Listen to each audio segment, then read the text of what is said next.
নমস্কার বন্ধুরা, ঘরগিন্নি অলরাউন্ডার চ্যানেলে সকলকেই স্বাগত। আজকে আমি চলে এসেছি তোমাদের জন্য আবারও একটা রেসিপি নিয়ে। প্লিজ বন্ধুরা, ভিডিওটিকে স্কিপ না করে শুরু থেকে শেষ পর্যন্ত দেখার জন্য অনুরোধ রইল। আজকে আমি মিষ্টি কুমড়ো এবং আলু দিয়ে পালং শাকের তরকারি বানাবো। পালং শাকের তরকারি বানানোর জন্য আমি এখানে 250 গ্রাম পালং শাক কুচো করে কেটে নিয়ে ধুয়ে নিয়েছি। আর নিয়েছি অল্প কুমড়োটা আমি কুচো করে কেটে নিয়ে ধুয়ে নিয়েছি।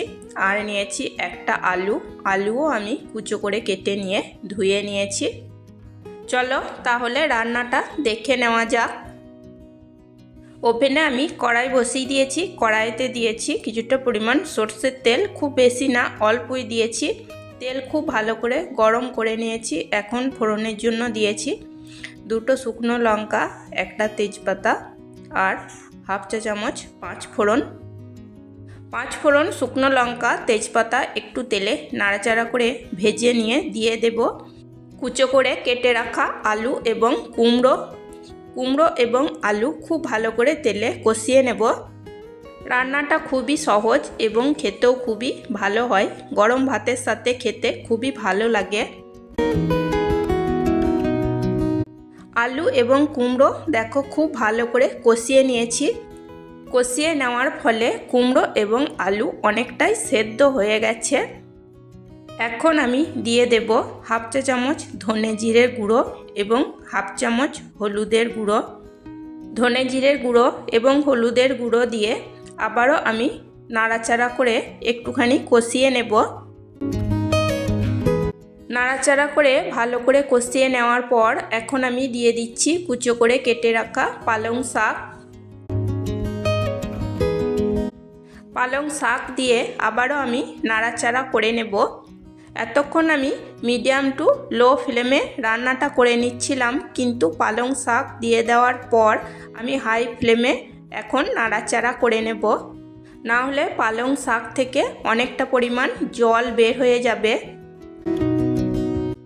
এখন দেব টেস্ট অনুযায়ী লবণ দিয়ে আবারও ভালো করে মিশিয়ে নেব। তোমরা যদি এরকমভাবে পালং শাক রান্না না করে থাকো তাহলে অবশ্যই একবার বাড়িতে বানিয়ে নেবে। দেখবে গরম ভাতের সাথে প্রথম পাতে খেতে খুবই ভালো লাগবে। হাই ফ্লেমে আমি নাড়াচাড়া করে দেখো খুব ভালো করে পালং শাক কষিয়ে নিয়েছি।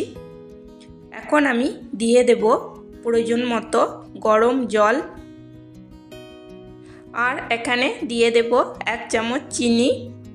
আমি এটা নিরামিষভাবে রান্না করছি, তাই একটু মিষ্টি মিষ্টি হলে ভালো হয়। আর ঝালটা তোমরা নিজেদের পছন্দ মতো দিয়ে নেবে।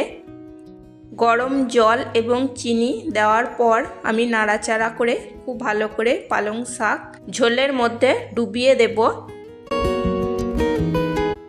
এখন আমি সব কিছু খুব ভালো মতো সেদ্ধ হওয়ার জন্য ঢাকা দিয়ে মিডিয়াম ফ্লেমে কিছুক্ষণ রান্না করে নেব। 4 থেকে 5 মিনিট মতো মিডিয়াম ফ্লেমে ঢাকা দিয়ে রান্না করে নেওয়ার পর ঢাকা সরিয়ে নিয়েছি।